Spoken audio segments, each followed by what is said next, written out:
I'm sorry. But I don't want to be an emperor. That's not my business. I don't want to rule or conquer anyone. I should like to help everyone if possible. Jew, Gentile, black man, white. We all want to help one another. Human beings are like that.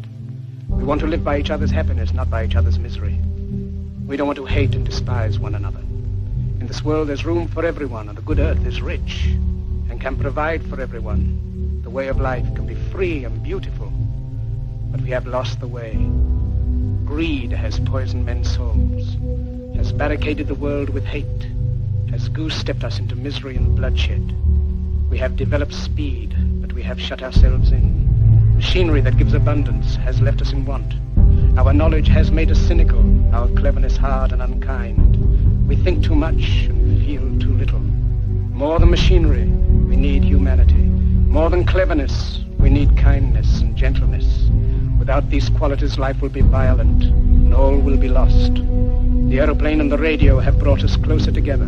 The very nature of these inventions cries out for the goodness in men, cries out for universal brotherhood, for the unity of us all. Even now, my voice is reaching millions throughout the world. Millions of despairing men, women, and little children. Victims of a system that makes men torture and imprison innocent people. To those who can hear me, I say, do not despair. The misery that is now upon us is but the passing of greed. The bitterness of men who fear the way of human progress. The hate of men will pass, and dictators die. And the power they took from the people will return to the people. And so long as men die, liberty will never perish. Soldiers, don't give yourselves to brutes. Men who despise you, enslave you, who regiment your lives, tell you what to do, what to think, and what to feel, who drill you, diet you, treat you like cattle, use you as cannon fodder. Don't give yourselves to these unnatural men, machine men with machine minds and machine hearts. You are not machines, you are not cattle, you are men. You have the love of humanity in your hearts. You don't hate, only the unloved hate, the unloved and the unnatural. Soldiers, don't fight for slavery, fight for liberty. In the 17th chapter of St. Luke it is written, the kingdom of God is within man, not one man nor a group of men, but in all men, in you. You, the people, have the power to create machines, the power to create happiness. You, the people, have the power to make this life free and beautiful, to make this life a wonderful adventure. Then in the name of democracy, let us use that power. Let us all unite. Let us fight for a new world, a decent world, that will give men a chance to work, that will give youth a future and old age a security. By the promise of these things, brutes have risen to power, but they lie. They do not fulfill that promise. They never will. Dictators free themselves, but they enslave the people. Now let us fight to fulfill that promise. Let us fight to free the world, to do away with national barriers, to do away with greed, with hate and intolerance. Let us fight for a world of reason, a world where science and progress will lead to all men's happiness. Soldiers, in the name of democracy, let us all unite!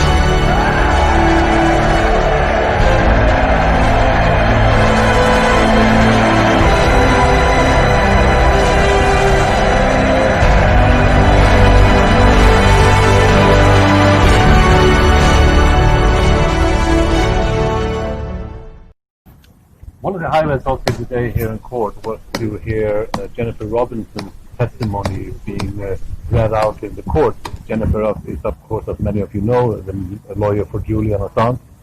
She was testifying to a meeting that happened in 2017, where she was present, a meeting in the Ecuadorian embassy, where a congressman from the United States, a Republican congressman, Day9, attended and had a meeting with Julian Assange, where he claimed to be there with the full knowledge and the acceptance of Donald Trump, putting on the table basically an offer which he described as quote-unquote win-win offer to Julian Assange. The offer that he would reveal the source of the DNC leak in 2016 in exchange for a presidential pardon by Donald Trump.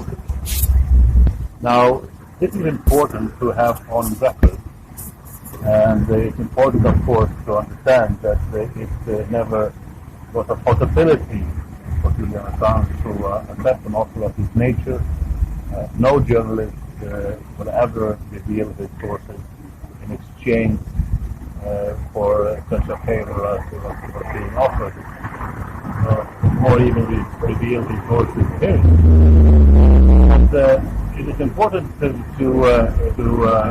acknowledge this meeting in the context of the political situation which was happening in the first year of Donald Trump's presidency.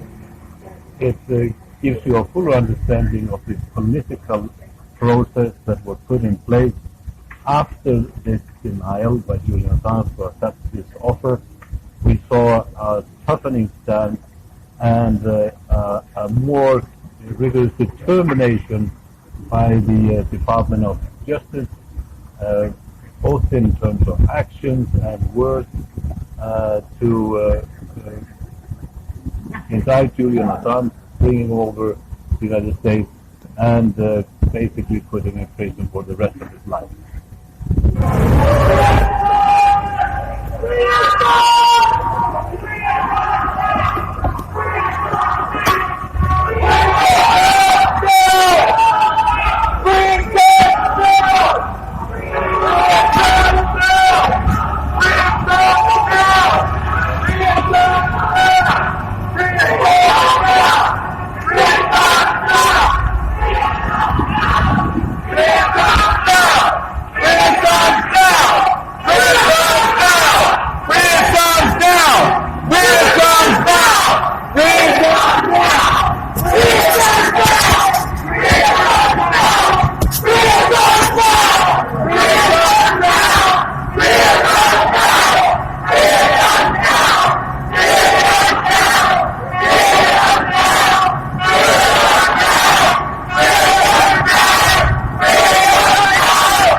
What do you want to say about today? Well, we've had a week now of including an overwhelming audience all week as Julian and WikiLeaks treasuring, protecting and cherishing,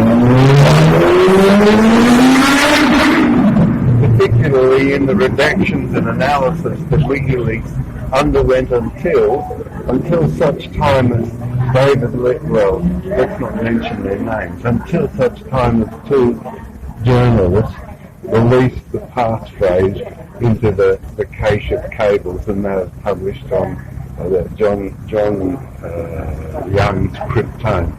So overall, the intensity of the week was demonstrating the thoroughness of redaction and the care for people and treasuring and cherishing life. Now, Julian stood up. El Masri's evidence is really important. El Masri was a German citizen kidnapped, taken to, I've forgotten where. Anyway, he was kidnapped and taken to the United States.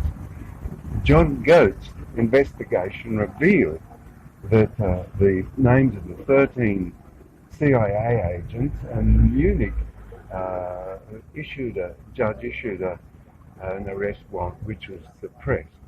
Julian stood up and said he will not stand by, he will not allow the torture, the witness torture of somebody to be censored, and insisted that the court listen and hear and write down El Masri's evidence. A very noble act. So it was done, and then after that we had an argumentation about whether anybody had ever been persecuted or prosecuted under the Espionage Act. But what I want to emphasise is the entire week demonstrates for anybody who ever hear that WikiLeaks did the redactions, cared and cherished the life of Julian. In his current circumstances, had the ability to stand up and insist that the witness statement of somebody who was tortured be heard in the court. Thank you. Thank you, John.